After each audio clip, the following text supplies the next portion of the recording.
નમસ્કાર મિત્રો, પેરના ન્યૂઝમાં આપનું સ્વાગત છે। આજ રોજ કોંગ્રેસના પૂર્વ ધારાસભ્ય સિદ્ધાર્થભાઈ પટેલ સાઠોદ ગામમાં જાહેર સભા યોજી અને તેમને તાલુકાની જનતાને કહ્યું હતું કે વધારેમાં વધારે મતદાન થાય તેઓએ જાહેર સભામાં કહ્યું હતું। ત્યારબાદ સવારમાં કારવન ખાતે થઈ હતી।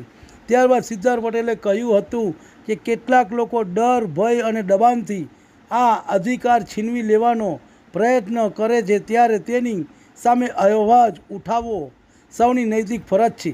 ડભોઈમાં જે બનાવો બન્યા, જબરજસ્તીથી ઉમેદવારી પત્રક પાછું ખેંચવાનું, જેના ભાગરૂપે જે લોકો કેટલાય ઉમેદવારી સામે બિનજરૂરી ખોટો આક્ષેપ કરી અને કેસ કરવામાં આવ્યા અને એમનો પોતાના પ્રચારમાં પણ અટકાવવામાં આવ્યા હતા। તેના ભાગરૂપે સાઠોદ કારવન ખાતે પૂર્વ ધારાસભ્ય સિદ્ધાર્થ પટેલે સભા યોજીને કહ્યું હતું કે સૌથી વધુ મતદાન કરો।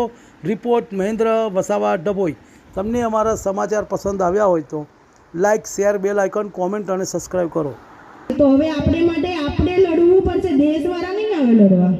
આર્મી અહીં આવશે તો દેશનું શું થશે? તમે જાગો બેનો, ભાઈઓ, બધા બેનો।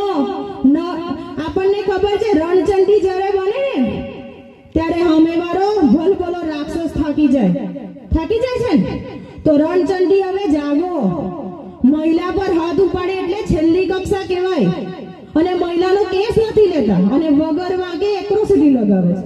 હું એવું નથી કહેતી કોઈ બી સમાજને, તમે સમાજની સારી રીતે કોઈ પ્રોબ્લેમ હોય તો તમે ઉપયોગ કરી શકો છો, બધા નિયમો તમારા માટે છે, પણ વગર વાગે તમે લગાડી દો છો કેમ? એવું આપણે હકીકતમાં તો એવું છે, જ્યારે જે કંઈ આ બધું થયું છે 15 તારીખે બધાએ લાઈવ જોયું છે અને બધાના મોબાઈલમાં, ટીવીમાં, દેશ વિદેશ સુધી આ સમાચાર પહોંચી ગયા છે।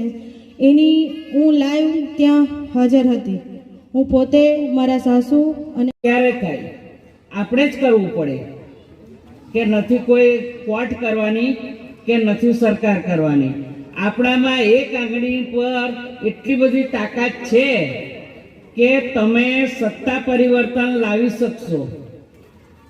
દરેક